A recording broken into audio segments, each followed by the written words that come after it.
Now it's starting to look more like a car. We got some reproduction fenders on there. Radiator support's looking good. Everything was lining up really well.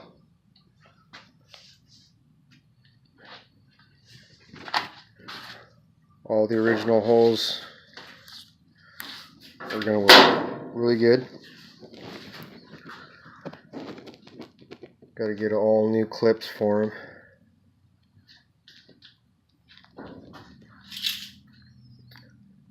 Still got that patch panel to work out.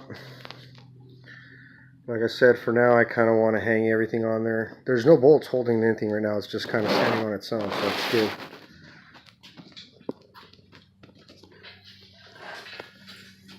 But yeah, slowly but surely building back a 67 Fastback.